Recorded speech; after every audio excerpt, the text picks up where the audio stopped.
예수께서 예루살렘에 들어가시니 온 성이 소동하여 이르되 이는 누구냐 하거늘 무리가 이르되 갈릴리 나사렛에서 나온 선지자 예수라 하니라. 아멘. 저를 따라해 주시기 바랍니다. 예수님은 나를 사랑하신다. 예수님은 나를 사랑하신다. 여러분 믿으십니까? 이 한 주간은 고난주간인데요, 예수님께서 우리를 얼마나 사랑하시는지 증명해 보이시는 주간입니다. 이 한 주간 우리가 보낼 때 저도 예수님 사랑합니다, 주님을 향한 사랑을 증명하고자 하는 그러한 마음으로 또 그러한 자세로 보낼 수 있는 저와 여러분이 될 수 있기를 바랍니다. 우리가 신앙생활 하면서 예수님이 누구이신지 또 예수님은 어떠한 일들을 하셨는지 이것을 잘 아는 것은 참으로 중요합니다. 예수님을 아는 만큼 우리는 결국 신앙생활을 하게 되어 있어요. 예수님을 우리는 어떤 분인지를 잘 발견해야 됩니다. 특별히 우리는 성경 말씀을 잘 읽고 잘 묵상하면서 또 꼼꼼하게 살피면서 예수님은 어떤 분이신지 또 어떤 일들을 하셨는지 우리가 예수님께 어떠한 자세로 나아가야 되는지 잘 발견할 수 있어야 됩니다. 오늘 말씀을 통하여서도 예수님은 어떤 분이신가에 대해서 잘 깨달을 수 있기를 바랍니다. 그래서 이 한 주간 고난 주간을 믿음 안에서 잘 보낼 수 있기를 원합니다. 오늘 본문에서 예수님은 예루살렘에 입성하셨습니다. 이 입성은 예수님의 마지막 예루살렘 입성입니다. 이날은 사람의 몸을 입으신 예수님께서 마지막으로 예루살렘에 입성하신 것이지요.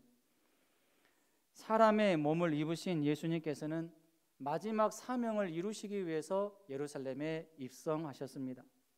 당시 유대 종교 지도자들은 메시아는 절대로 사람의 몸을 입고 이 땅에 와서는 안 된다, 이런 생각을 하고 있었습니다. 어떻게 구원자이시고 하나님이신 예수님이 죄 많고 더러운 사람의 몸을 입고 이 땅에 하나님으로 오실 수가 있느냐? 절대로 그래서는 안 된다, 그럴 수는 없다, 그런 분은 또 그런 사람은 절대로 하나님이 될 수가 없다, 메시아가 될 수가 없다, 이렇게 생각을 한 것이죠. 그래서 그들은 이 땅에 오신 예수님을 메시아로 구원자로 인정하지 않았고 믿지 않았습니다. 그런데 우리는 성경을 통해서 확실하게 깨닫게 되는 것은 메시아 구원자는 반드시 사람의 몸을 입고 이 땅에 오셔야 한다라는 사실입니다.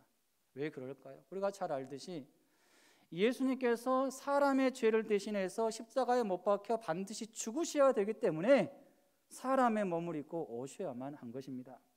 그런데 당시 유대 종교 지도자들은 그것을 인정하지 않았습니다. 또 예수님을 믿지 않았죠. 여러분, 예수님은 사람의 몸을 입고 이 땅에 오셨습니다. 완전한 인간인 동시에 완전한 하나님으로 사셨어요. 여기서 완전한 인간이라고 하는 것은 사람의 몸을 입었고 사람이 느끼는 지정의 또 감정 또 고통, 어려움, 그것도 한계성, 사람이 하는 이런 모든 것들을 다 친히 느끼셨고 또 그렇게 사셨어요. 우리와 다른 몸을 예수님께서 입으셨을까요? 단 한 가지 다를 뿐입니다. 죄가 없으셨어요. 예수님은 죄가 없는 것, 그것 말고 우리가 지금 입고 있는 몸 똑같이 썩고 죽는 이러한 사람의 몸을 예수님께서 입으셨어요. 완전한 인간인 동시에 완전한 하나님으로 사셨습니다. 그리고 이제 이 땅에서 마지막 일주일을 남겨둔 시점에서 예루살렘에 입성하셨습니다. 그동안 예수님은 사람의 몸을 입고 참 많은 일들을 하셨습니다. 비록 이 땅에서 짧은 생애를 사셨지만 그 누구보다도 많은 사역을 하셨어요. 그래서 이 성경 요한복음 21장 25절에서는 이렇게 기록하고 있습니다. 예수께서 행하신 일이 이외에도 많으니 만일 낱낱이 기록된다면 이 세상이라도 이 기록된 책을 두기에 부족할 줄 아노라. 얼마나 예수님 많은 일 하셨는지 모릅니다. 누구를 위해서요? 우리를 위해서. 예수님께서 하나님의 아들이시고 메시아이심을 증명해 보이기 위해서 많은 일들을 하셨어요. 그래서 유대인들 예수님을 대적하는 그들을 향해서 예수님께서 하신 말씀이 또 있어요. 너희들은 나를 하나님의 아들로 믿지 못하였거든. 내가 하는 일을 보고서라도 내가 하나님의 아들이라는 것을 믿어라. 예수님께서 하나님의 아들로서만 하실 수 있는 그 일들을 다 보여주었어요. 그런데도 유대 종교 지도자들은 믿지 못한 것이죠. 예수님은 남은 일주일 동안 마지막으로 반드시 이루어야 될 중요한 사명이 있었습니다. 이 사명에 대해서 예수님은 제자들에게 공식적으로 3차례 말씀을 하신 적이 있어요. 그런데 공식적으로 3차례 말씀하셨지만 예수님께서는 수시로 제자들을 가르칠 때 이 마지막 사명에 대해서 포함해서 말씀을 하셨습니다. 구체적으로 어떤 사명이었을까요? 마태복음 20장 17절로 19절입니다. 예수께서 예루살렘으로 올라가려 하실 때에 12 제자를 따로 데리시고 길에서 이르시되 보라, 우리가 예루살렘으로 올라가노니 인자가 대제사장들과 서기관들에게 넘겨짐에 그들이 죽이기로 결의하고 이방인들에게 넘겨주어 그를 조롱하며 채찍질하며 십자가에 못 박게 할 것이나 제3일에 살아나리라. 예수님의 마지막 사명은 반드시 사람의 몸을 입은 상태에서 이루어야 될 사명이었습니다. 반드시 사람의 몸을 입은 상태에서 대적자들에게 넘겨져야만 했습니다. 반드시 사람의 몸을 입은 상태에서 조롱을 당해야만 했고 채찍질 당하여야만 했습니다. 반드시 사람의 몸을 입은 상태에서 십자가에 못 박히셔야 했습니다. 또 십자가상에서 죽으셔야 했고 죽으신 지 사흘 만에 부활하셔야만 했습니다. 이것이 바로 예수님의 마지막 사명이었습니다. 그런데 예수님은 이 마지막 사명을 사람의 몸을 입은 상태에서 완수하셨다라는 사실입니다. 이것이 중요해요. 예수님은 아무도 핑계를 대지 못하도록 확실하게 눈에 보이도록 사람의 몸을 입은 상태에서 마지막 사명 완수하셨습니다. 모든 사람들은 사람의 몸을 입으신 예수님께서 마지막 사명을 감당하시는 것 똑똑히 보았습니다. 제자들도 보았어요. 예수님을 조롱했던 군중들과 무리들이 보았습니다. 당시 종교 지도자들과 군인들도 똑똑히 보았습니다. 그러나 이들은 하나같이 모두 예수님께서 마지막 사명을 이루어 가신다라는 것을 깨닫지 못했을 뿐입니다. 보기는 보았어도 깨닫지 못했고 또 듣기는 들었어도 깨닫지 못했습니다. 예수님께 직접 배웠던 제자들도 깨닫지 못했으니 다른 사람들은 오죽했겠습니까? 깨닫지 못한 책임 누구에게 있을까요? 각자 자기 자신들에게 있었습니다. 예수님은 확실하게 보여주셨는데 깨닫지 못한 것이죠.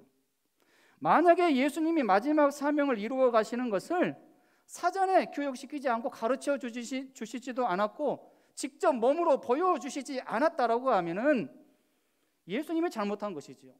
그런데 예수님은 분명히 보여주셨고 분명히 가르쳐 주셨는데 깨닫지 못했기 때문에 제자들이 잘못한 것이고 또 예수님의 대적자들이 잘못한 것이고 모든 군중들이 잘못한 것이죠. 책임은 각자 자기 자신에게 있습니다. 예수님은 이렇게 사람의 육체를 입으신 상태에서 예수님께서 하셔야 되는 그 일들 마지막 사명 잘 완수하셨습니다. 우리도 육체를 입고 있습니다. 우리도 육체의 몸을 입고 있는 동안에 사명을 잘 감당해야 됩니다. 육체의 장막 안에 거하는 때가 있는가 하면은 언젠가는 육체의 장막을 벗을 때가 있기 때문입니다. 육체의 장막 안에 거할 때, 즉 살아있을 때 우리는 사명을 감당하기 위해서 최선을 다해야 합니다. 예수님께서도 육체에 거하실 때 사명을 감당하셨어요. 우리도 그렇게 해야 되죠. 육체의 장막을 벗을 때, 즉 죽을 때는 사명을 감당할 기회가 없기 때문입니다. 최선을 다하고 싶어도 할 수가 없어요. 육체의 장막을 벗을 때는 결산의 때입니다. 오직 결산만 있어요. 행한 대로 결산이 이루어집니다. 예수님이 사람의 몸을 입고 계실 때 마지막 사명 완수한 것처럼 우리도 우리의 육체를 통하여 사명을 잘 완수할 수 있기를 주님의 이름으로 축원합니다. 예수님께서는 마지막 예루살렘 입성을 위해서 준비하신 것이 있었어요. 무엇을 준비하셨을까요? 어린 나귀 준비하셨습니다. 제자들로 하여금 어디에 가서 어린 나귀를 끌고 와라, 이렇게 말씀하셨죠. 마태복음 21장 1절로 3절입니다. 그들이 예루살렘에 가까이 가서 감람산 벳박에 이르렀을 때에 예수께서 두 제자를 보내시며 이르시되 너희는 맞은편 마을로 가라. 그리하면 곧 매인 나귀와 나귀 새끼가 함께 있는 것을 보리니 풀어 내게로 끌고 오라. 만일 누가 무슨 말을 하거든 주가 쓰시겠다 하라. 그리하면 즉시 보내리라 하시니. 그동안 예수님께서는 공생의 사역을 하시는 동안에 여러 차례 예루살렘에 들어가셨습니다. 그런데 그때는 나귀를 타시지 않았어요. 그런데 마지막 예루살렘에 입성하실 때 예수님께서는 어린 나귀를 타고 입성하셨습니다. 어린 나귀는 아직 아무도 타보지 않은 나귀였습니다. 오늘 본문에는 기록이 되어 있지 않지만 마가복음 11장 2절에 보면은 이르시되 너희는 맞은편 마을로 가라. 거리로 들어가면 곧 아직 아무도 타보지 않은 나귀 새끼가 메어 있는 것을 보리니 풀어 끌고 오라. 이렇게 기록이 되어 있습니다. 예수님이 타신 어린 나귀는 아무도 타지 않았고 아직 사용하지 않았던 새 것과 같은 나귀였습니다. 오직 주님께서 처음으로 사용하신 나귀였어요. 세상 사람들이 이 나귀를 타기 전에 또 사용하기 전에 먼저 주님을 위해서 사용된 나귀였습니다.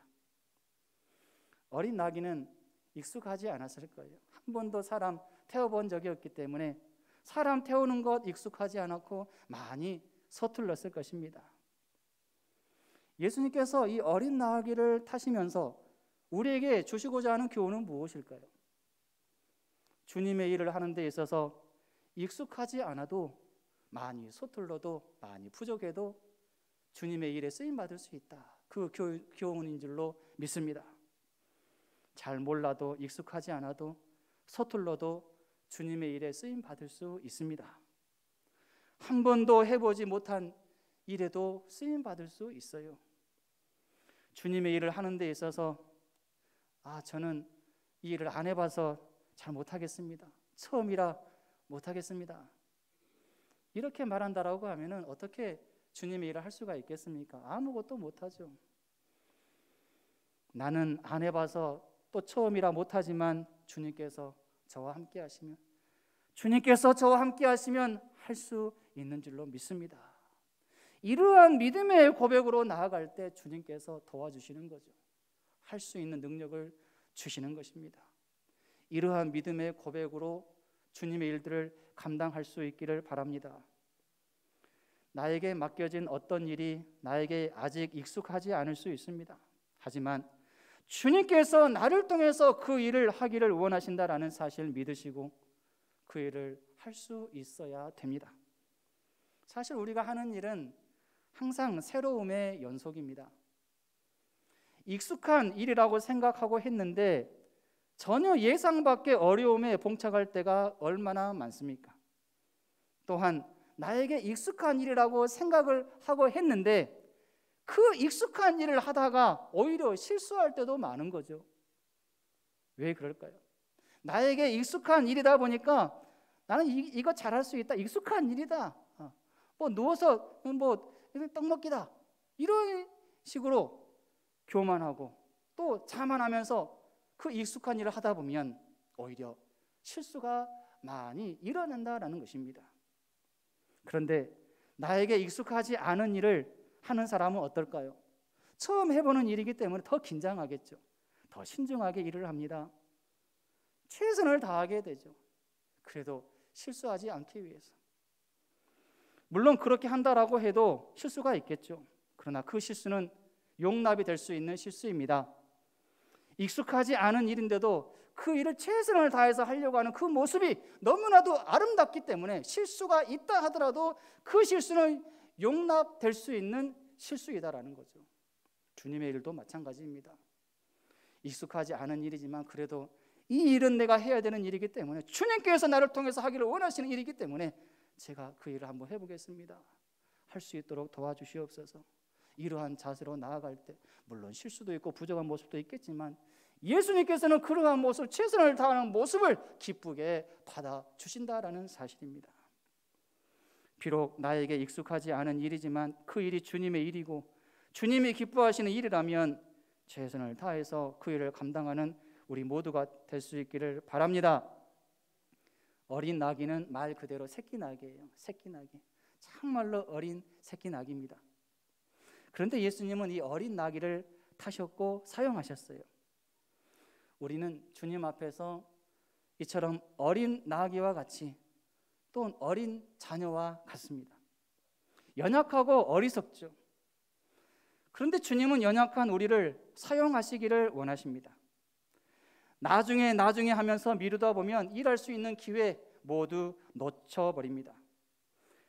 우리의 미래는 장담할 수 없습니다. 때문에 기회가 주어졌을 때 최대한 빨리 헌신함으로 반응해야 합니다. 어린 새끼 나귀가 일찍부터 주님의 일에 쓰임받은 것처럼 우리도 쓰임받아야 됩니다. 하루라도 빨리 주님 앞에 나오는 것이 나에게 복이 됩니다. 하루라도 빨리 주님의 일을 감당하는 것이 나에게 복이 됩니다. 주님의 일에는 가능한 한 일찍 헌신하는 이러한 복된 인생이 되시기를 바랍니다. 예수님은 말씀을 이루기 위해서 어린 나귀를 타고 예루살렘에 입성하셨습니다. 마태복음 21장 4절 5절입니다. 이는 선지자를 통하여 하신 말씀을 이루려 하심이라. 일러스되 시온 딸에게 이르기를 내 왕이 내게 임하나니 그는 겸손하여 나귀 곧 멍에 매는 짐승의 새끼를 탔도다 하라 하였느니라. 예수님은 스가랴 9장 9절의 말씀을 성취하시기 위해서 어린 나귀를 타셨고 예루살렘에 마지막으로 입성하셨습니다. 예수님의 예루살렘 입성은 승리의 입성입니다. 고난의 입성이 아니라 승리의 입성이에요. 예루살렘에 입성하셔서 많은 고난을 당하셨지만 그 고난 앞에서 예수님은 굴복하지 않으셨다라는 점에서 승리의 입성입니다. 예루살렘에 입성하셔서 많은 고난을 당하셨지만 예수님은 말씀을 이루기 위해서 고난을 참으셨기 때문에 승리의 입성입니다. 말씀을 이루며 사는 삶은 아무리 고난을 당한다 해도 패배자가 아닙니다. 실패자가 아니에요. 승리자입니다. 승리자임을 믿으시기 바랍니다. 우리가 주님의 말씀을 이루고 주님의 일을 하다가 고난 당할 수 있어요. 어려움 당할 수 있어요. 그러나 그러한 삶이야말로 진정으로 승리자임을 믿으시기를 바랍니다. 승리를 위해서 반드시 고난에 승리해야 됩니다. 고난 앞에서 굴복하는 자는 승리를 맛볼 수 없어요. 고난을 이기는 자야말로 승리자이죠. 고난을 이기는 자에게 기다리는 것은 무엇일까요? 승리의 기쁨입니다. 그러나 고난 앞에서 포기하는 자에게 기다리는 것은 패배의 아픔입니다. 예수님은 이처럼 승리의 입성을 하셨습니다. 예루살렘에 입성하신 예수님을 찬송하며 따르는 무리들이 있었습니다. 이들은 자기들의 겉옷과 나뭇가지를 사용했어요. 그것을 예수님께 드렸습니다. 마태복음 21장 6절로 8절입니다. 제자들이 가서 예수께서 명하신 대로 하여 나귀와 나귀 새끼를 끌고 와서 자기들의 겉옷을 그 위에 얹음에 예수께서 그 위에 타시니 무리의 대다수는 그들의 겉옷을 길에 펴고 다른 이들은 나뭇가지를 베어 길에 펴고. 예루살렘에 입성하시는 예수님을 위해서 겉옷과 나뭇가지를 드리는 무리들이 있었습니다. 비록 어린 나귀는 드리지 못했어도 내가 드릴 수 있는 것 드렸던 무리들이죠.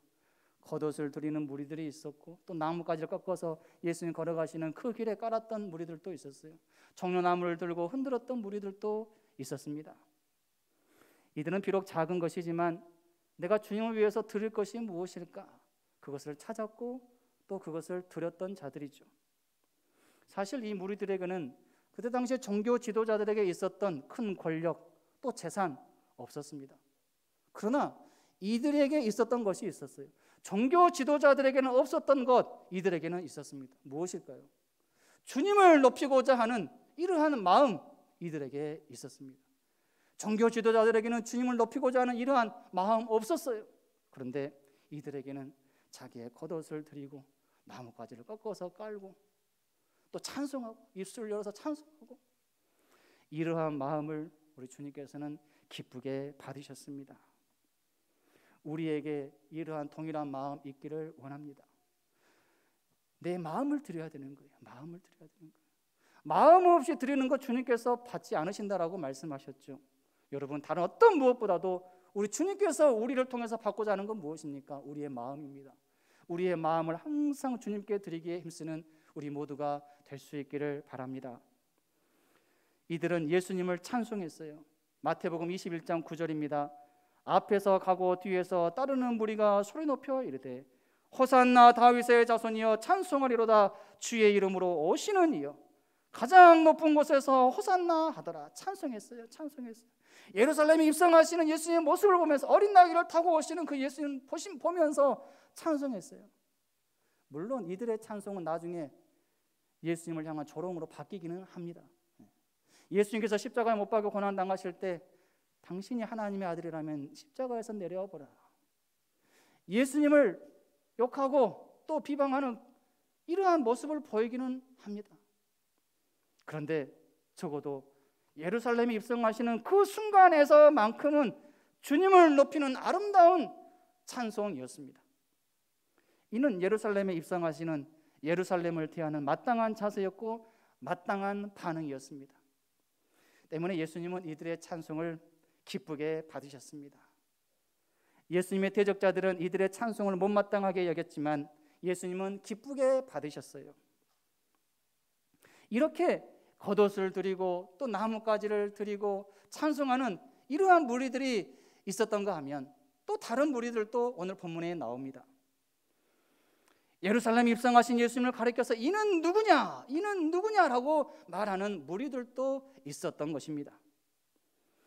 이는 누구냐라는 이 말은 이런 큰 소동을 일으킬 만한 이 사람의 정체가 과연 무엇이냐? 이런 말이죠. 이렇게 말한 무리들은 누구를 가리킬까요? 유월절 명절을 지키기 위해서 각 도시에서 왔던 무리들을 가리킵니다. 당시 예루살렘에는 유월절 명절을 지키기 위해서 곳곳에서 모여들었던 사람들이 참 많았는데 기록에 의하면 약 200만 명에서 300만 명 정도 되었다라고 합니다. 이런 혼잡한 상황 가운데서 예수님의 갑작스런 출현은 이들로 하여금 혼란하게 만들었을 것입니다. 이들은 소동하는 무리들이었어요. 예수님이 예루살렘에 입성하신 것을 보고 소동했습니다. 예수님 주위에는 항상 소동하는 무리들이 있었어요. 예수님께서 탄생하실 때부터 시작해서 예수님께서 죽으실 때 부활하실 때까지 소동하는 무리들이 항상 따라다녔습니다. 예수님께서 탄생하신 것도 얼마나 참 기쁜 일입니까? 물론 동방박사들처럼 기뻐하면서 예물을 준비하는 그런 사람들도 있었어요. 그런데 항상 소동하는 무리들이 있었는데 헤롯 왕이 소동했습니다. 헤롯 왕이 소동해서 예수님 어떻게 하면 죽일까 연구했어요. 예수님께서 공생의 사역을 하시는 동안에 말씀을 선포하고 가르치실 때에도 항상 주변에는 소동하는 무리들이 있었어요. 말씀의 오리를 찾기 위해서 애썼고 말에 올무를 놓기 위해서 항상 소동했어요. 애매한 질문으로 예수님을 공격하기 위해서 소동했습니다. 예수님이 병든 자를 치유하실 때에도 소동하는 무리들이 있었어요. 치유하는 거 얼마나 좋은 일입니까? 병에서 치유받는 건 너무나 좋은 일이잖아요. 감사한 일이잖아요. 그런데 그것을 꼬투리 잡아서 왜 안식일에 사람을 고치냐 하면서 또 예수님께서 귀신을 쫓아내면 왜 귀신을 쫓아내느냐, 당신이 귀신의 왕 바알세불을 힘입어서 치유했다, 이렇게 또 공격을 합니다. 예수님이 고난당하시고 죽으실 때에도 소동하는 무리들은 여전히 있었습니다.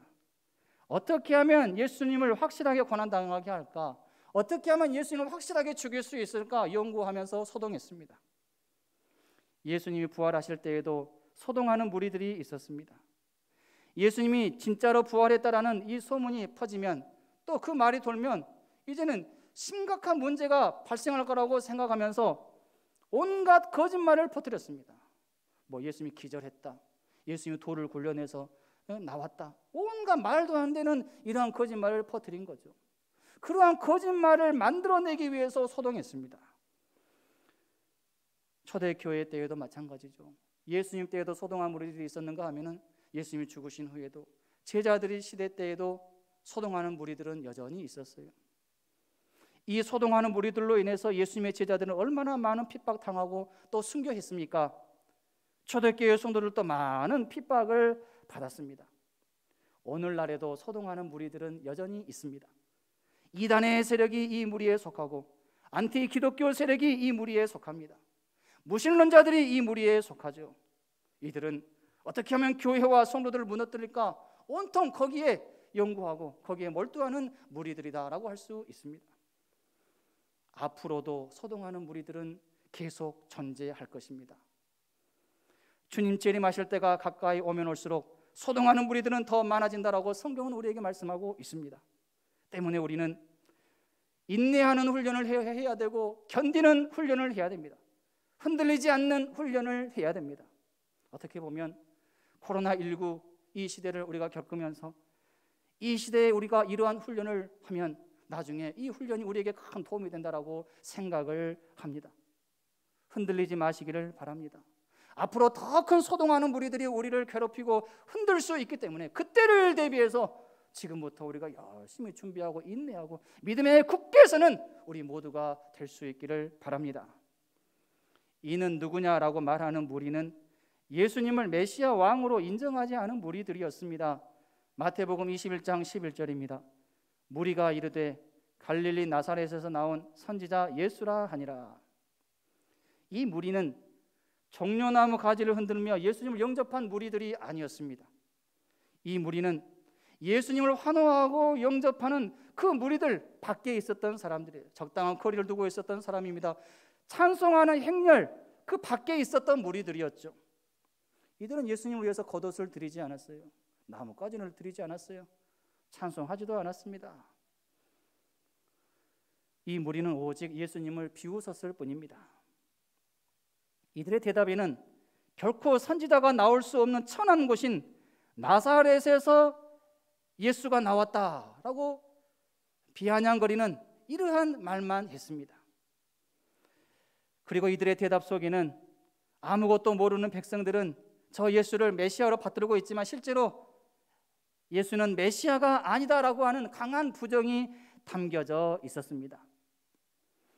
유대인들은 예수님이 이적을 행하고 그 가르침에 권세가 있다라고 하는 사실을 충분히 보고 들었음에도 불구하고 예수를 다만 또 한 사람의 선지자, 또 한 사람의 선지자로만 이해했을 뿐입니다. 자신들이 고대의 혼, 또 바란 이러한 메시아로 인정하지 않았습니다. 이들은 계속해서 예수님의 자격과 정체성을 공격했습니다. 예수님은 그동안 메시아로서의 충분한 자격이 있음을 확실하게 보여주셨습니다. 그럼에도 불구하고 그들은 예수님의 정체성을 공격했습니다. 이들의 배후에는 누가 있을까요? 사탄 마귀가 있죠. 사탄 마귀의 조종을 받고 있는 것입니다. 사탄 마귀는 유대인들을 통해서 이처럼 예수님을 공격했습니다. 예수님을 공격했다라고 하면은 우리도 당연히 공격하겠죠. 우리 그리스도인들의 정체성도 공격할 것입니다. 또 공격하고 있습니다. 때문에 우리는 이러한 공격을 당할 것을 대비해서 그리스도인의 정체성을 확실하게 정립해야 합니다.